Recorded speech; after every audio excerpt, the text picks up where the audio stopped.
তো বন্ধুরা, বর্তমানে ভারত এমন একটি সিদ্ধান্ত নিয়েছে যার ফলে যে সমস্ত দেশগুলি চিনি প্রোডাক্টকে ভারতে ডাম্পিং করছিল তারা সমস্যায় পড়বে। বর্তমানে ভারতের সাথে এফডিএ সাইন করা একটি সাউথ ইস্ট এশিয়ান দেশ এই সমস্যার শিকার হবে। তো বন্ধুরা, বর্তমানে চীন তার উপর লেগে থাকা বিভিন্ন ধরনের প্রতিবন্ধী থেকে বাঁচার জন্য সেই সমস্ত দেশগুলির সাথে হাত মেলাচ্ছে যারা ভারতের সাথে ফ্রি এগ্রিমেন্ট সাইন করেছে।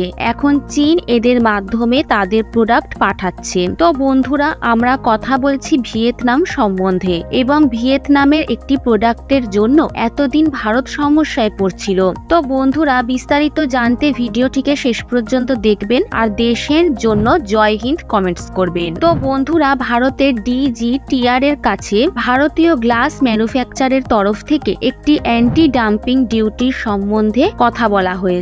জানা গেছে যে ভিয়েতনাম থেকে টেম্পারেট গ্লাসকে ইল্লিগালি ভারতে পাঠানো হচ্ছে। তো বন্ধুরা, যে কোম্পানি এই তথ্যটি দিয়েছে তার নাম হচ্ছে বোরোসিল রিনিউয়েবল লিমিটেড। এরাই এই তথ্যটি জানিয়েছে এবং টেম্পারেট গ্লাসের জন্য এই কোম্পানির অনেক টাকা লস হচ্ছে। আপনাদের জানিয়ে দিই, এই গ্লাসের ব্যবহারে একটি অটোমোবাইল ইন্ডাস্ট্রি থেকে শুরু করে কনস্ট্রাকশন সেক্টরে করা হয়। এছাড়া মোবাইল ফোন, বুলেট প্রুফ কাচ এগুলিতেও এগুলির ব্যবহার করা হয়। আপনাদের জানিয়ে দিই, 2022-এর রিপোর্ট অনুযায়ী ভারত প্রতি বছর $3.5 billion mobile tempered glass import করে।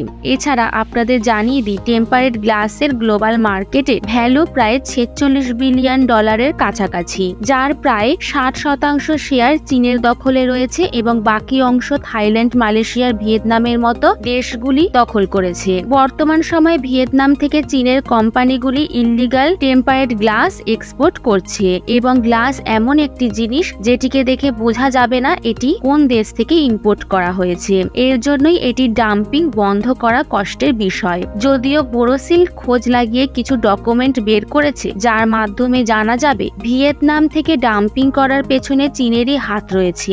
এছাড়া আপনাদের জানিয়ে দিই, ভারতে প্রথম মোবাইল স্ক্রিন ম্যানুফ্যাকচারিং কোম্পানি তৈরি হতে চলেছে। ইউএস বেসড কর্নিং ভারতে প্রথমবার মোবাইলে ব্যবহৃত হবার গরিলা গ্লাসের প্রোডাকশন করবে এবং 934 কোটি টাকা ইনভেস্ট করে তেলেঙ্গানাতে এর ইউনিট সেট আপ করা হবে। ভালো কথা এটাই যে এর মাধ্যমে ভারতে তৈরি হ্যান্ডসেটসে ইন্ডিজেনাইজেশন আরো বাড়বে।